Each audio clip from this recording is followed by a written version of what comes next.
All right. We are back here at Song of the Day, coming to you from the Rock Cave. I'm your host, Mark Pierce. It's Friday. You know what that means? Say it with me. It is Octane Friday. And that's when we kick it up a notch for you as you get ready to roll into the weekend. Sometimes you just have to crank it up to 11. So I'm excited for today as we get closer to the weekend. What did we learn this week? Def Leppard, they shared something this week. I did share it if you saw it, but they said, do you know who played keyboards on Pyromania and Hysteria? And the answer is Thomas Dolby. Not credited as Thomas Dolby. He had a different name on there, but how about that?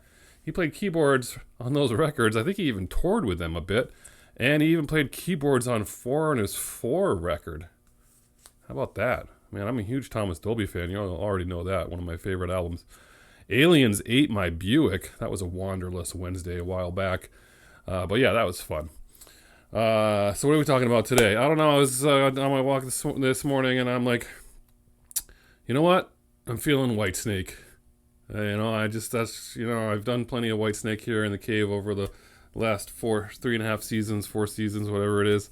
But it's summertime, and it's just like we got to do it again. We're gonna do that. So you can find some episodes on there in the back. I've done Tawny Katane. I've done all kinds of stuff. But anyway, Whitesnake, for those of you not familiar, formed in London in 1978. David Coverdale leaves Deep Purple. The band is originally David Coverdale's backing band, but then they changed things up a little bit. But we're going back to 1984, the heyday of rock and roll when it comes to metal and glam, if you want, whatever you want to call it. And their 6th studio album, Slide It In, and released in January of 84 in the UK, March of 84 in Japan, and basically well received in the UK, charted, but lots of criticism about feeling kind of flat about it. The subject matter was getting kind of tiresome for people as far as the critics are concerned. Of course, I never listened to critics when it came to critics, but you'll know by the titles in just a minute. But they sang about what people were singing about then, love and sex, basically. So they get signed to Geffen, or they get released to Geffen in the United States, but in order to do it, they want the album remixed. So they'd remix it. They get a famous producer. They change things up. You can hear the difference. You can go and you can listen. They released all kinds of versions of this record. The UK mix, the US mix. The UK mix, the original mix, has more bass, which I kind of like on some of these songs, especially Slide It In, and more keyboards, and some more. They changed the echoes up on some of the songs. There was in Gambler, there was an echo after every line that they got rid of in the US, and they increased the echoes a little bit on Slow and Easy. So they did a bunch of different stuff. The keyboard on the original mix is John Lord, and then when they did the US mix, they had changes in the lineup and that kind of thing. So they lowered the drums, increased they lowered the drums, lowered the keyboards, and they kind of increased some of the guitar parts, and they re-recorded them. The guys had a chance to re-record, the new guys, some of their stuff. So that's interesting. And they put out all kinds. Again, you can buy. I have the special edition one. Where is that? It's over there somewhere. I have that one. It's a double CD that has all that stuff on there.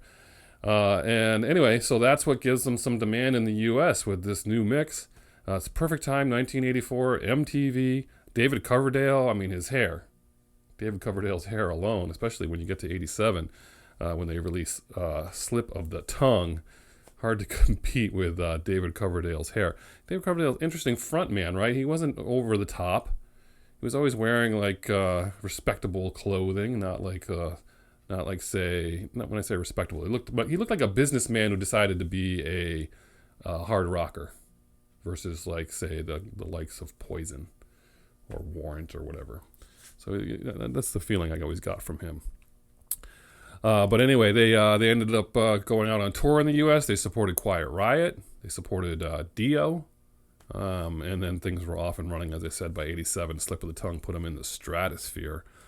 So yeah, Whitesnake. What song are we gonna do off this record? To me, this is like a mini greatest hits. Slow and Easy, I talked about that before. I remember the very first time I heard Slow and Easy, I was in the parking lot of Riverside Park in Agawam, Massachusetts, now Six Flags. But it was like after midnight, someone had their boombox out, fresh batteries, and that came on the radio, and I was like, what is this song? I love this song, and I had to find it and get it, and that was Slow and Easy. That easily could have been your song of the day today. Standing in the Shadow, All or Nothing, Spit It Out. Got a bunch of love songs on here. Guilty of Love, Hungry for Love, Love Ain't No Stranger. That's a good one right there. All those are good. Gambler, awesome. But your song of the day, Slide It In. You know, they did a lot with the double entendres. But anyway, Slide It In is your song of the day for Octane Friday. Again, slow and easy right there with it. But give yourself some Whitesnake in your ears today, because that's what you're listening to on this Friday, Octane Friday. Whatever you're doing, I hope it involves music. Crank this one up. It is so good. How many times do I have to say it? Whitesnake. Have a good one. And as usual, I'll catch you on the flip side.